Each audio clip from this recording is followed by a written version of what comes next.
Olá a todos! Bem, após uma boa parada com os vídeos, justamente para organizar minhas tarefas após a eleição, estou de volta.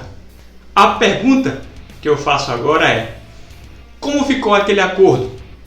Aquela promessa que o seu vereador, o seu prefeito fez?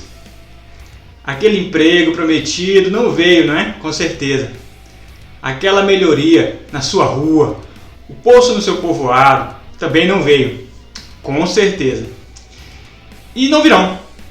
E eu garanto que daqui para frente tudo vai ficar ainda pior. E não que eu esteja desejando isso, ou dizendo que você, o povo, merece. Afinal, já falei, o voto do cidadão é soberano. E o povo, de forma geral, escolheu as melhores opções nas eleições. Afinal, os que tinham estrutura política eram as mesmas velhas capivaras de sempre, que todo mundo conhece muito bem as vontades. Os outros, como eu, politicamente insignificante, não poderiam conquistar instantaneamente a confiança do povo. Isso leva tempo, mas eu já sabia disso e falei sobre isso no meu primeiro vídeo de campanha. Por isso, reafirmo, dentre o que o povo pôde avaliar e confiar, escolheu o que achava melhor entre a podridão do que já existe. E é por isso também que reitero que as coisas daqui para frente só vão piorar. Mas cada um de nós, de você, sabe disso. Até que tenhamos a chance de escolher os novos representantes, e por isso que eu estou aqui, para tentar evitar que nas próximas eleições se escolham os mesmos velhos vigaristas, ou até mesmo novos vigaristas. Mas vamos ao assunto do vídeo, que é sobre pandemia do coronavírus, que eu sempre evitei falar, por se tratar na essência de coisas que eu não tenho conhecimento específico. Mas, dessa vez, decidi falar sobre o lado político, administrativo da coisa. Então veja, o que eu teria feito e faria se fosse eu o prefeito.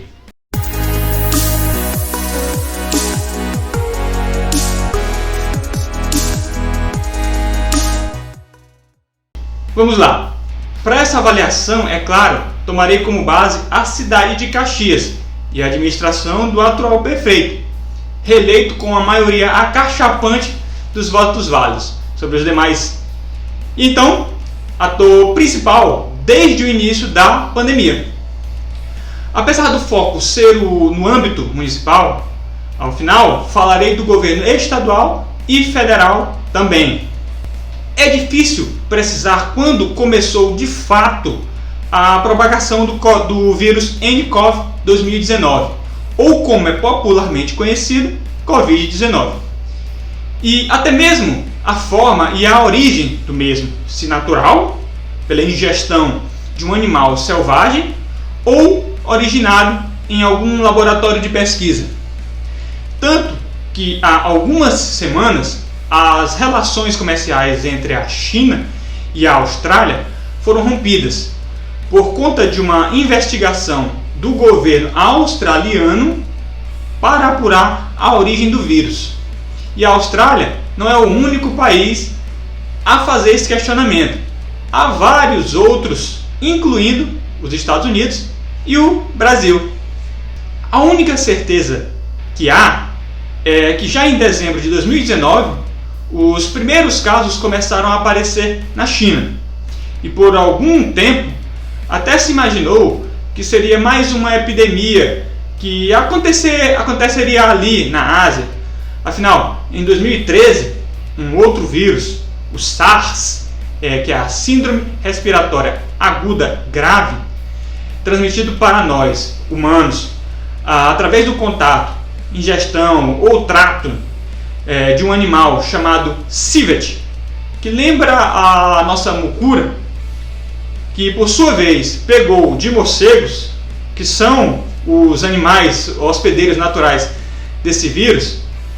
Por isso, criou-se a teoria que com o nCovid 2019 teria acontecido algo similar, envolvendo morcegos também, que passaram para os pangolins desta vez, que lembram os nossos tatus, e dos pangolins para os humanos. Só que dessa vez, essa epidemia se tornou uma pandemia e rapidamente assolou a Europa e a África até chegar nas Américas. Mais precisamente, no dia 26 de fevereiro de 2020, a primeira pessoa, apesar de não ter se contaminado na Itália, foi diagnosticada com a doença no Brasil. Nesse meio tempo, é importante lembrar que as comemorações de Ano Novo e Carnaval, ali no final de fevereiro, ocorreram normalmente. E não só no Brasil. Eu lembro que por conta de uma viagem a trabalho à Europa, eu tive que passar por alguns países.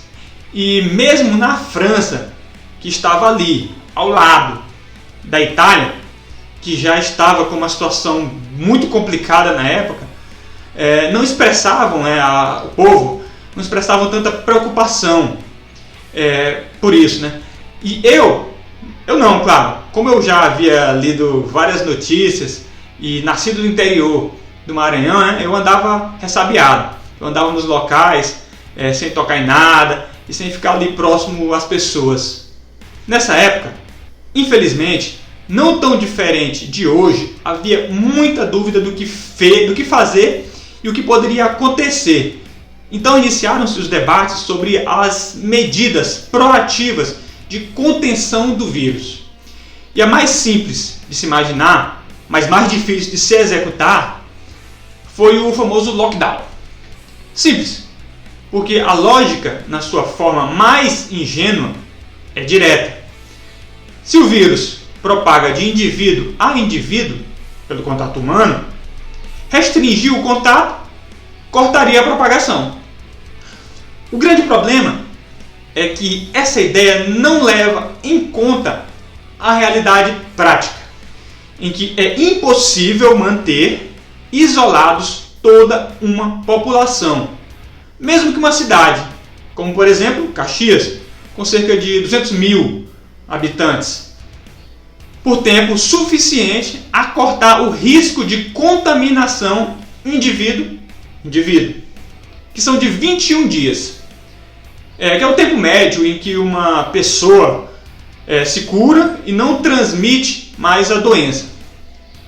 Mas também isso é tempo muito maior para que todo o ciclo econômico e social seja quebrado e que empresas fossem à bancarrota, principalmente em economias como a do Brasil, em que mais de 50% da população ativa vive na informalidade, e elas fossem rapidamente jogadas na miséria.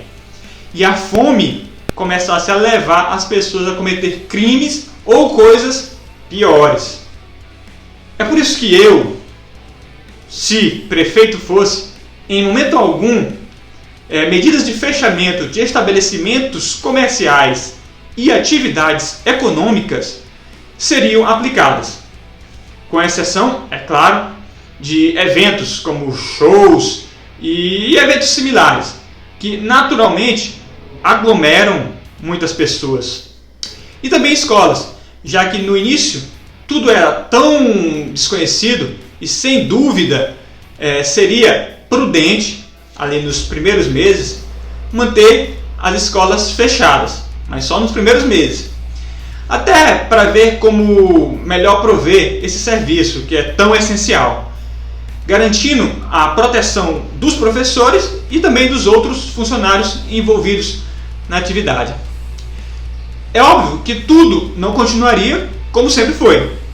Lojas e comércios em geral, igrejas e até bares e restaurantes seriam liberados para funcionar, caso seguissem uma série de normas, como lotação máxima em 50% da capacidade, o fornecimento de álcool em gel ou de uma pia com sabão a todos os clientes, manter o ambiente aberto e com ventilação natural, funcionários e clientes obrigatoriamente com máscaras. Outra coisa, faria de tudo para ampliar o horário de funcionamento dos estabelecimentos. Acredite, existem leis que restringem os horários limites em que determinados tipos de comércio possam funcionar. Claro, faria isso observando a competência e o limite que está estabelecido ao poder público municipal. E assim, cada empresário, empreendedor, poderia se organizar melhor e espalhar sua clientela ou serviços em um espaço maior de tempo. Observe que não estou falando de aumentar jornadas de trabalho. O limite diário é de 8 horas, são de 8 horas, e é muito bem estabelecido em legislação federal. Outra coisa que eu faria seria cancelar feriados. Não propriamente os feriados, pois feriados como o 21 de abril ou 15 de novembro, isso é de competência federal. Eu falo dos chamados dias de guarda e datas de ponto facultativo, como por exemplo a segunda, terça e quarta-feira de carnaval. O plano da prefeitura seria espalhar as atividades humanas durante o tempo e evitar que as pessoas, ao invés de precisar fazer coisas às escondidas, que é o que está ocorrendo, e isso correndo ainda maior risco, fizessem um ambiente pelo menos minimamente controlado. E também minimizaria o impacto na economia local, que infelizmente é inevitável. A Prefeitura de Caxias, durante essa pandemia, acertou muito pouco, especialmente nesse ponto. Decidiu ficar em cima do muro, atitude muito comum na política, diga-se de passagem. O medo de desagradar alguém coloca vontades e pretensões políticas acima de qualquer coisa, até mesmo da saúde e da autonomia do povo. O termo lockdown é algo meramente figurativo. Ele não foi implementado em sua essência em lugar nenhum do mundo, justamente pelo fator natural, que é a própria realidade. O mundo real, que eu mencionei anteriormente, mas é compreensível, eu repito, existem os que o defendam, a maioria por medo. O pânico, que aliás foi muito bem aproveitado politicamente nessa pandemia, é até mais fácil, inclusive, para eles, para encobrir a evidência de que eles não sabiam exatamente o que fazer.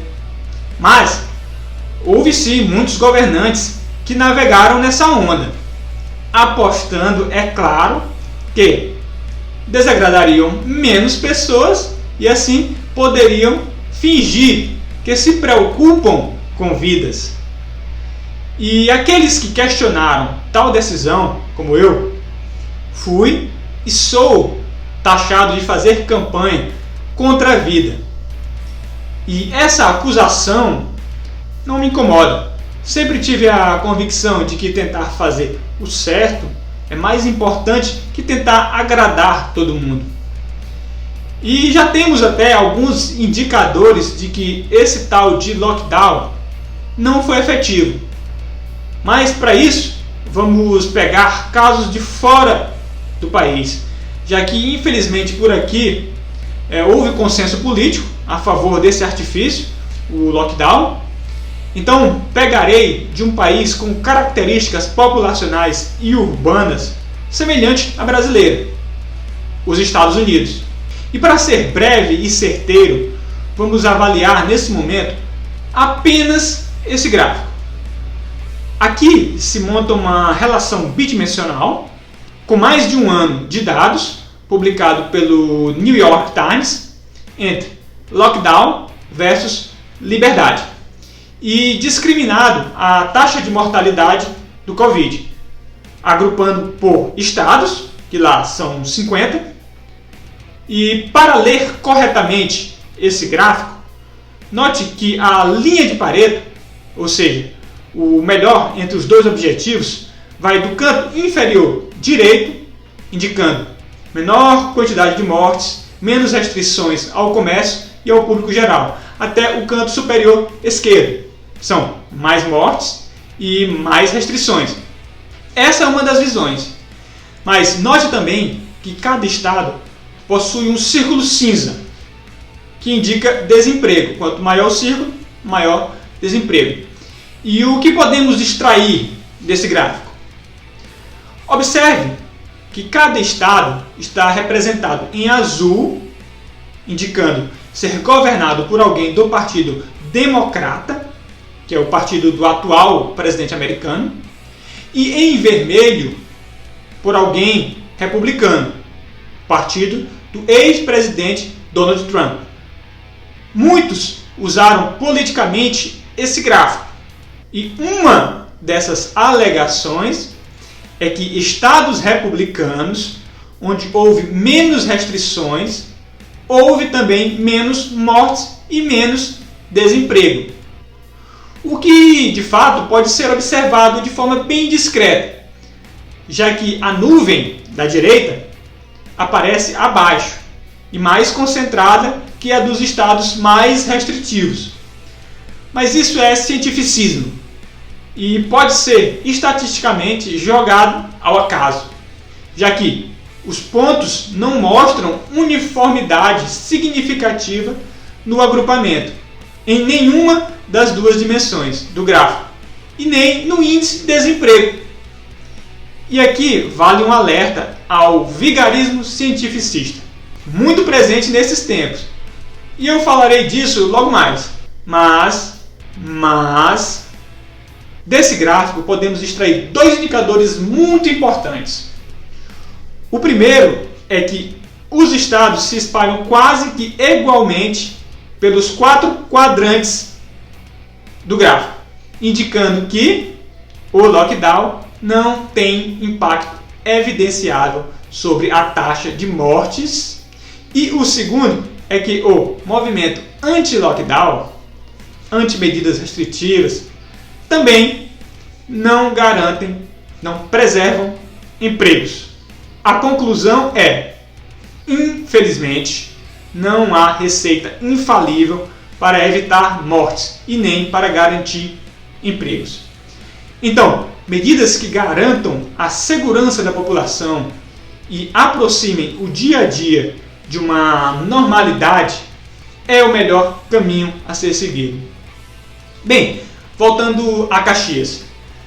Aqui houve algumas dessas tentativas de restrições, coisas bizarras como prolongar feriados e finais de semana, redução de jornadas de funcionamento ou mesmo o trancamento das atividades, coisa que eu nunca faria, como mencionado anteriormente. O detalhe é que bastava qualquer mínima manifestação para que o prefeito assinasse um decreto, um novo decreto, fechando ou abrindo a cidade. O que é legal. Como exemplos, temos a manifestação dos profissionais e proprietários de academia em frente à casa do prefeito para abrir as academias. O prefeito abriu. E as manifestações do grupo Ação Coletiva em frente à prefeitura, dessa vez para fechar a cidade. E o prefeito fechou algumas coisas. Repito, porque isso tudo é muito legal. A manifestação do povo se ordeira, é sempre legal. Mas em relação ao governo municipal, nunca houve critério nenhum.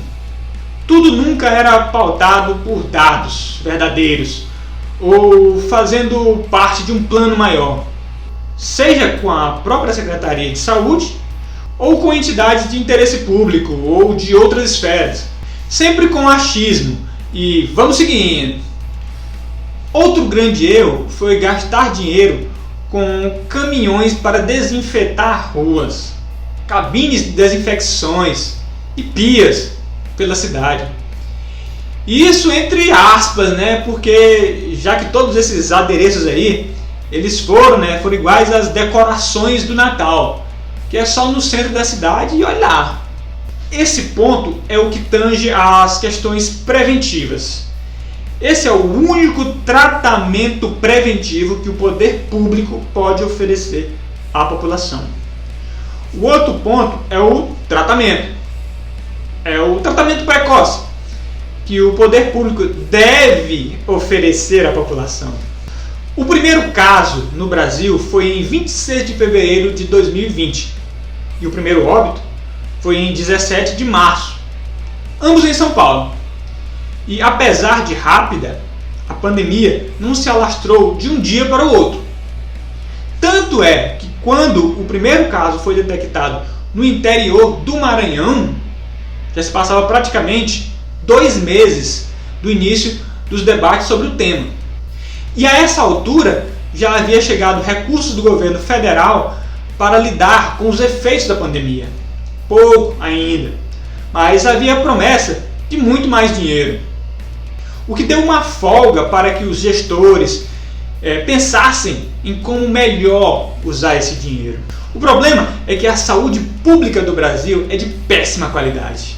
E sou tão seguro disso que me arrisco a afirmar que todo brasileiro sonha em ter um plano privado de saúde. Desta forma, a preparação para o Covid, mesmo sem saber que um dia ele chegaria, deveria ter se iniciado no início do mandato, em janeiro de 2017 ainda, já que o prefeito anterior não fez, e o anterior também não, e nem o anterior, e por aí vai. Postos de saúde e hospitais padecem de todos os problemas possíveis, desde infraestrutura predial, falta de material e insumos e falta de corpo capacitado. Mas não posso ser injusto, como falado. Esse é um problema de décadas, e o prefeito atual, mesmo que tivesse sido muito bom, não teria resolvido esse problema no município. Mas deveria ter iniciado o processo e poderia ter usado todos os recursos que chegou muito dinheiro para melhorar a saúde como um todo. Afinal, os únicos grandes equipamentos em questão de custo específico para os casos de Covid são os ventiladores pulmonares. E aqui eu faço uma merecida deferência ao ex-vereador de Caxias, o Areni Cavalcante, infelizmente levado pelo Covid há cerca de 2 meses, que nos primeiros 3 meses do seu primeiro mandato, após muita pesquisa, conversas e levantamentos de dados, produziu um relatório espetacular sobre a situação do Covid na cidade e fez sugestões ao Executivo Municipal no combate à pandemia. Isso foi apresentado em sessão virtual da Câmara Municipal de Caxias. Mas é claro, esse relatório não foi seguido. Infelizmente, não consegui o arquivo para disponibilizar aqui. Nada se acha no site da Câmara. Quando se muda o presidente, tudo se muda. Enfim, mas vou continuar procurando e, se achar, colocarei o link na descrição. Esse documento, como mencionado, além de apresentar um retrato da pandemia no município, listava uma série de sugestões ao Executivo Municipal, que é o prefeito e a Secretaria de Saúde, é claro.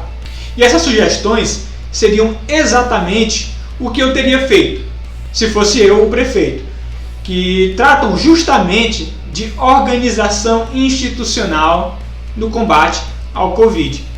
As ações sugeridas foram levantamento ativo de possíveis infectados através de um canal online direto com a Secretaria de Saúde ou por ações de agentes de campo, inclusive com a contratação de profissionais específicos para a função de identificar pessoas com qualquer um dos sintomas comuns ao Covid e dali já iniciar o acompanhamento dessas pessoas.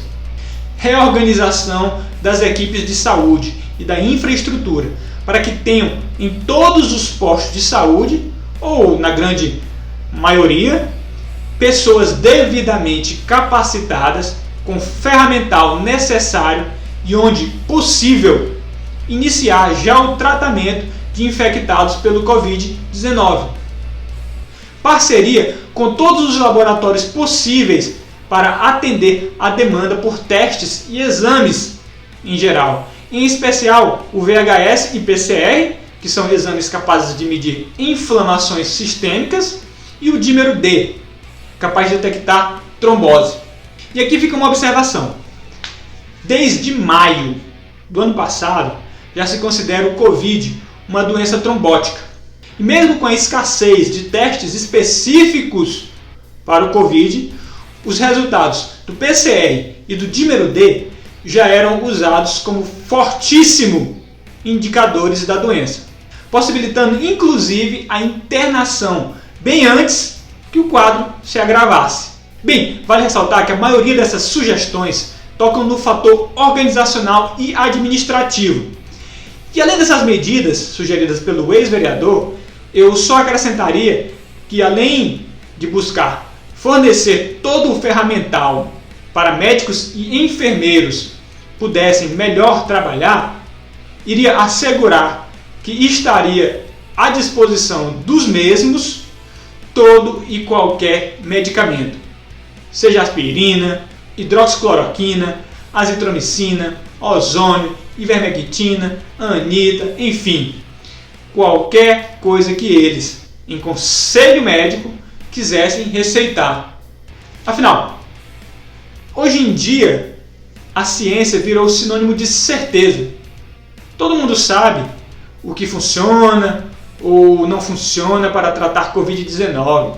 E quem questionar é um anti-ciência. Há um falso debate sobre cloroquina. O que nós temos sublinhado é que esse não é um debate político. Essa é uma questão técnica. O que não se pode, o que é errado e nós não fazemos é estimular a automedicação. Há muitas semanas, desde que começaram os casos de coronavírus no Maranhão, especialmente em São Luís, a cloroquina integra o tratamento que é feito aos pacientes hospitalizados, sempre a critério dos profissionais de saúde. Pois bem, garantiria que os médicos teriam total liberdade para receitar o que fosse preciso, ou nada, para tratar a Covid. Claro, tudo decidido ali, entre os médicos e paciente. O médico, e eles somente, e todos os médicos sabem, e vocês deveriam saber também que existem dezenas e dezenas de estudos por todo o mundo sugerindo tratamentos diversos e usando medicações diversas também nos casos de Covid-19. Há também dezenas e dezenas de estudos dizendo que certos tratamentos e certos medicamentos são ineficazes. E eu, que sou da área de exatas, tendo a acreditar, pelo menos nos muitos estudos que eu vi, que seguramente não há nenhum realmente efetivo, mas também não há nenhum que seja totalmente descartado. Então, é o médico, e somente ele, que foi treinado e sabe entender cada caso, cada efeito, e que tem que exercer a sua responsabilidade. Eu, se prefeito fosse, exerceria a minha, que é fazer o que julgo certo, seguindo as minhas crenças. E para acabar minha análise a nível municipal, observo que o Executivo Municipal falhou miseravelmente ao lidar com a pandemia. É claro, sou da crença de que se você é capaz de apenas elogiar ou apenas criticar alguém ou alguma coisa, é melhor ficar calado, pois você é um apaixonado.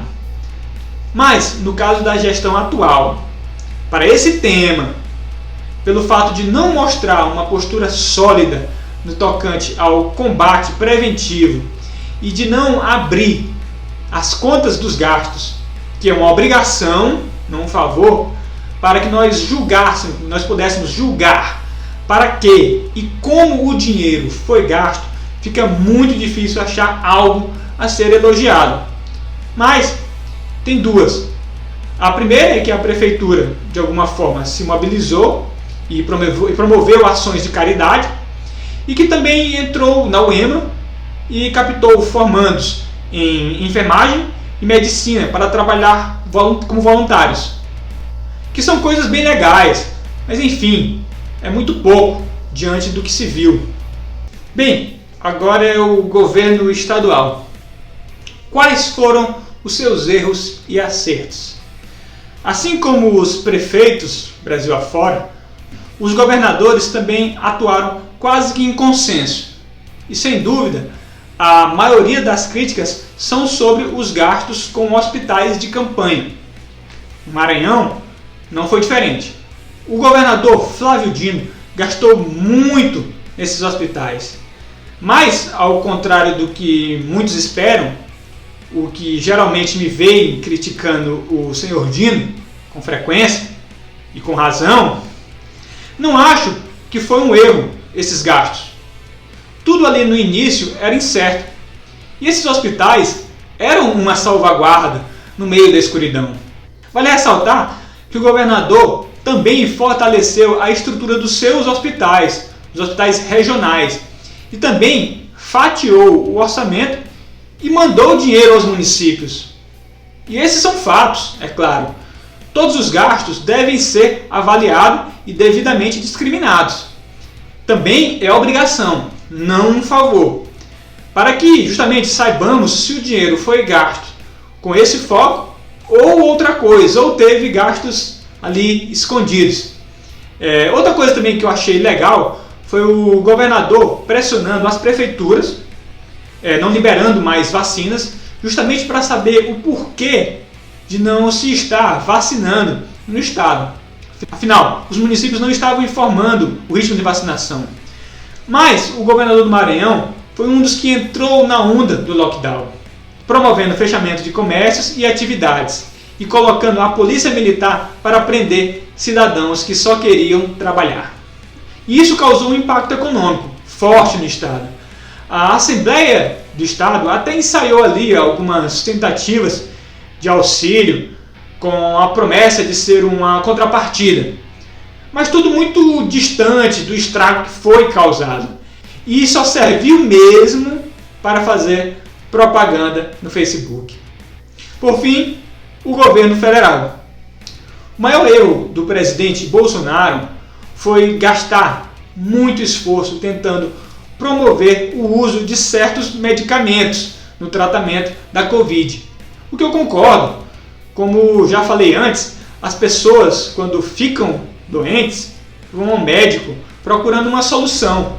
Mesmo que às vezes, como é o caso, não se tenha um tratamento bem estabelecido, sempre há algo a ser feito. E os médicos têm que ter a liberdade de explorar todas as possibilidades. Mas, como falei, cabe apenas aos médicos ali decidir o que e como. O presidente poderia ter usado esse tempo, de mídia principalmente, para propagandear as ações que o governo executou. Como, por exemplo, como mencionei anteriormente, o envio de muito dinheiro logo no início da pandemia. E grande parte desse dinheiro não carimbado. Ou seja, os prefeitos e governadores poderiam usar isso da melhor forma que julgassem. Os valores hoje, somado, já passam de R$1 trilhão. Só de auxílio foi pago em 10 meses o equivalente a 10 anos de Bolsa Família. E essa ação, por si só, evitou uma desgraça sem precedentes nesse país. Outra coisa importante foi zerar impostos para medicamentos e equipamentos usados e necessários no combate e o tratamento ao Covid. Outro erro do presidente foi cair facilmente no jogo de pessoas que só pensavam em carreira política. e até mesmo da grande mídia. E em uma tentativa de mostrar vitalidade e tranquilidade no que deveria ser as ações e a postura no enfrentamento da pandemia, deixou passar uma imagem de descaso. E teve pronunciamentos dele, como o que ele fala que nele, por ter um histórico de atleta, o Covid passaria possivelmente como uma gripezinha, repetindo, aliás, as palavras de um médico famoso, não sei se notório, não pesquisei a vida profissional dele, mas famoso, que há anos faz participações no programa Fantástico. Outra coisa de destaque aqui é que foi retirada, logo no início da pandemia, toda a autoridade do governo federal em impor o rito e as medidas de enfrentamento à Covid. E foram passadas aos prefeitos, em primeira instância, e aos governadores. O que em si é maravilhoso. É o tipo de coisa que eu promovo e penso há anos. Passar as responsabilidades para mais perto do povo, no caso, aos prefeitos, é muito legal. Mas, infelizmente, isso veio por ação do STF, ou seja, o judiciário fazendo política. E isso é fato. Vou pôr aqui o link para que qualquer um possa ler a resolução, escrita claramente em português. E o presidente chiou, mas não evidenciou que com o poder nas mãos e o dinheiro no bolso, os governadores e prefeitos que passaram mais de ano dizendo que se preocupavam com vidas e sabiam como fazer as coisas, não resolveram o problema. Você sabe por quê? Porque em momentos como esse, tem que ter coragem para executar. E só mulheres e homens de verdade podem fazer isso. Não esses que estavam pensando nas eleições de 2020 e 2022. A polêmica mais recente diz respeito à compra de vacinas. Vi algumas pessoas alegando que o presidente falhou por não comprar a vacina em maio de 2020, sendo que as primeiras vacinas foram aplicadas só em dezembro do ano passado, e no país onde elas foram produzidas. O detalhe aqui, falando da ação governamental, diz respeito ao momento da decisão da compra. E para mim, o governo federal foi muito acertado ao só comprar as doses após a liberação de uso pela Anvisa. Primeiro, que antes das vacinas serem produzidas, o governo não poderia comprar as doses, inclusive sobre recomendação da AGU e do TCU, sendo preciso, primeiro, o Congresso aprovar em lei o que foi feito, e segundo, que mesmo quem comprou ano passado as doses só recebeu esse ano. E a vacinação no Brasil iniciou mais ou menos no mesmo período que o resto do mundo. Então, a cautela foi acertada. E logo mais vou explicar o porquê, quando for falar do vigarismo cientificista. No que tange o governo federal e suas obrigações, o governo federal fez seu papel muito bem, mandando bilhões e bilhões de reais para os municípios, reduzindo impostos, criando programas de assistência aos pobres e afetados financeiramente, estendendo prazos para pagamentos de dívidas, criando programa de empréstimos a pequenos e médios empresários, até pagando parte dos salários de empregados do setor privado, tudo para tentar segurar empregos enquanto a tempestade passava. Sendo assim, vou finalizar falando sobre vigarismo cientificista. O cientificismo é uma doutrina que alega que a ciência é superior a todas as formas humanas de compreensão da realidade, o que é uma idiotice. Eu mesmo já acreditei em pensamentos próximos a este, mas aprendi em termos práticos ao longo de alguns anos pesquisando e implementando sistemas computacionais inteligentes, inteligência artificial, que mesmo modelos matematicamente discriminados, ao serem expostos à realidade, são tensionados às extremidades ou caem em pontos cegos. Não porque a matemática é falha, porque o mundo é demasiado complexo, principalmente os que dizem respeito ao comportamento humano. Mas enfim, esse não é o problema em si. O problema real é que as pessoas estão, ou me parece pelo menos, que passaram a acreditar que a ciência diz respeito a certezas, quando na realidade é o contrário. Ciência é dúvida, pois se assim não fosse, ainda hoje estaríamos caçando nas selvas. Mexicanos salieron de los indios, los brasileros salieron de la selva, pero nosotros los argentinos llegamos de los barcos. Sério. Imagine, por exemplo, a frenologia, que hoje, graças a Deus, é tratada como um absurdo, mas no passado foi uma ciência renomada e referenciada em artigos e livros, e descrevia como protuberâncias, formatos, tamanhos dos crânios das pessoas e seus cérebros determinavam as capacidades dos indivíduos. Foi usada por anos, por exemplo, para explicar, justificar a escravidão dos negros. E depois ela foi ressuscitada pelos nazistas para constatar cientificamente que o povo ariano era superior. Ainda bem que houveram, por vezes, sempre, aqueles que duvidaram de todos aqueles artigos e livros e autoridades. Mas é claro, nem só de dúvida se constrói o conhecimento.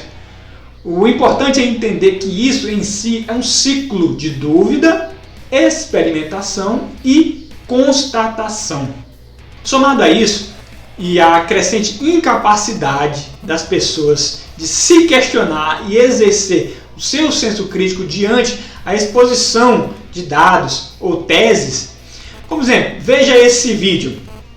E em vermelho aqui são os Estados Unidos, que tiveram inverno, não controlaram o vírus, um pico de casos no verão, como a gente está vendo agora, e depois isso aqui foi o inverno deles. E aqui, no comecinho de janeiro, se vocês lembrarem, eles tiveram uma troca de presidente. Trocaram um presidente que não usava máscara, que falava para as pessoas se aglomerarem, que falava para as pessoas que não tem que ter medo da Covid, que não vai acontecer nada, e o que acontecer tem que acontecer, por um presidente que virou e falou, tem que pôr máscara, tem que aumentar a vacinação, e o que aconteceu com os casos? Caíram. Foi cloroquina? Não, mandaram cloroquina para cá. Foi tratamento precoce, ivermectina, azitromicina. Não, foi spray nasal? Não, foi máscara, fechamento e vacinação. E tirar um maluco que estava falando para as pessoas se aglomerarem e se comportarem como se não tivesse uma doença, que era o Trump. Aí quando você tira um doente desses, é isso aqui que acontece. Você consegue controlar os casos e ter alguma normalidade. Olha só que mágico que é esse tratamento aqui para o país. Esse senhor, sem dúvida, é um dos maiores vigaristas com holofotes do Brasil. Veja que ele usa dados reais e lê da forma como melhor lhe convém. Como fizeram, e eu critiquei, naquele gráfico que mostrei anteriormente. E veja como ele junta a constatação dele, a leitura dele, da contaminação por Covid e a vacinação, com o fato de ter mudado o presidente. Como se de repente as vacinas aparecessem e as pessoas são instantaneamente vacinadas. Basta lembrar, nesse caso, que todas essas vacinas lá foram compradas pelo presidente anterior. E até mesmo o próprio Joe Biden foi vacinado antes de se efetivar presidente. Mas isso, de fato, é ciências no Brasil. É isso. Não é à toa que prêmios como o Nobel e até mesmo expressividade científicas são coisas que infelizmente estão distantes do Brasil. Não porque somos incapazes, pelo contrário. Eu mesmo já tive a oportunidade de conhecer e até trabalhar com pessoas fora de série em universidades brasileiras. E muitas. O problema é que aqui se premiam e valorizam as coisas e as pessoas, de um modo geral, erradas. O que eu quero dizer é que é cada vez mais gritante estudos ou representações que expressam desejos e intenções e não a realidade, ou pelo menos não ela por completo.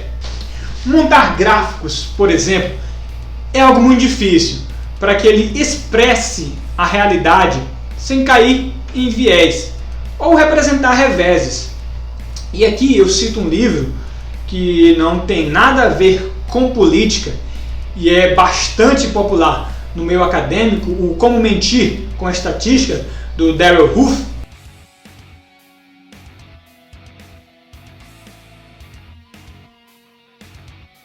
E também existe um outro charlatão, esse é uma das pessoas mais influentes, digamos assim, na questão da pandemia mundial, Dr. Fauci, dos Estados Unidos, que pautou, inclusive, modelos, os modelos restritivos aqui no Brasil, inclusive, na realidade, no mundo inteiro. Vamos ver aqui o que ele diz nessa entrevista. Ele fala que viram em uma cidade, no Texas, Arlington, que abriram para os jogos de beisebol. Se você for ao Texas lá, é como se eu estivesse em 2019. Restaurantes, bares, parques, estão tudo aberto. E aí, além disso, os casos de contaminação e infecção continuam caindo. E, claro, ele pergunta ao Dr. Fauci o que ele acha. E o Dr. Fauci tergiversa, é meio confuso, existe ele fala que é confuso, tem um lapso entre o que está acontecendo agora para o que vai ser previsto daqui a algumas semanas. Ele fala, não sei exatamente, não sabe explicar o que pode estar acontecendo, até porque o que está acontecendo ali são eventos em campo aberto, ao ar livre, e é muito difícil olhar só uma coisa ali e tentar. Ele, claro, ele deseja que os índices continuem caindo. When you pull back on methods, particularly things like indoor dining and bars that are crowded, you can see a delay, then all of a sudden tick right. Ele continua repetindo a questão do lapso entre uma coisa que acontece agora e o futuro, mas enfim, ele não consegue explicar uma coisa que ele defende piamente, que é o distanciamento rígido. As pessoas fiquem afastadas, porque o vírus é altamente infeccioso e pode ser passado facilmente e iria, segundo ele, matar e dizimar toda a população. Esse é mais um caso, e o melhor caso a nível mundial, de vigarista, do cientificismo vigarista que eu menciono. Por fim, as vacinas, que são a única forma medicinal de tratamento preventivo para muitas doenças, no entanto, como eu falei anteriormente, toda cautela aqui é bem-vinda. Observe que todas as vacinas foram liberadas pela Anvisa sob circunstâncias muito especiais. Abre aspas. Foram liberadas sob caráter emergencial e experimental. As próprias fabricantes, grandes laboratórios, como o da Pfizer e o da AstraZeneca, venderam sobre a assinatura da isenção deles de culpa por efeitos e reações não previstos. E essas duas, por exemplo, estabeleceram que a comprovação da taxa de eficácia das mesmas só serão calculadas por volta de 2023. E muito mais estardalhaços foram feitos pelo uso, efetivo ou não, alegando riscos maiores de medicamentos como a hidroxicloroquina, que é usada há décadas e inclusive recentemente foi usada no tratamento da Zika e da chikungunya por mulheres grávidas. e a azitromicina, que é usada também há décadas por portadores do vírus da AIDS. O que eu quero dizer é que, ao contrário do que muitos estão pensando, infelizmente, as vacinas não acabarão com o Covid. Pessoas, infelizmente, continuarão a se contaminar e continuarão a morrer. Pois, como falado, as vacinas não têm comprovação de eficácia garantida e estabelecida, e também não se sabe os efeitos adversos que podem ser causados. E esses estudos levam geralmente pelo menos 5 anos. E aqui outro problema: as pessoas não estão reportando efeitos colaterais causados pelas vacinas. Reporte. Entre no site da Anvisa, pelo Vigimed, e conte o seu caso. Eu peço isso não para desanimar, não para desacreditar as vacinas, já que delas quase nada se tem certeza. É para justamente ajudar a montar esse conhecimento. E isso sim é ciência. Eu não estou dizendo que você não deve confiar e não deve ir tomar vacina. Você deve ir. Mas quem avaliou os riscos, porque eles existem, para todas as vacinas, eu me vacinarei, claro, hoje, menos com a Sputnik. O importante é entender os fatos e garantir que você é o único dono do seu destino e vontade. Não é o presidente, não é o governador, nem o prefeito, nem a mídia e nem artistas. Veja, por exemplo, o caso da atriz Fernanda Torres, que prega o vacine-se já, mas que foi ao posto se vacinar e desistiu ao descobrir que a vacina era da AstraZeneca e ela só queria se fosse a da Pfizer. Entendeu? Você decide. Se cuide. Siga os protocolos. Se puder trabalhar de casa, trabalhe. Se não puder, vá trabalhar. Abra seu comércio. Não tenha vergonha disso. Você não é criminoso.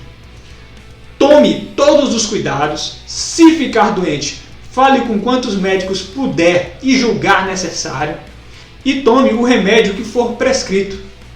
E quando chegar a sua vez, vá se vacinar com a vacina que julgar segura. E o mais importante, viva! Mas mesmo vacinado, não baixe a guarda. E por fim, claro, quero dedicar esse vídeo a todas as pessoas que, assim como eu, perderam familiares e amigos, em especial aqui meu tio Fernando, meu amigo Arini, meu amigo o senhor Raul e outros aí, né? Quero dedicar esse vídeo a eles. Muito obrigado. Até mais.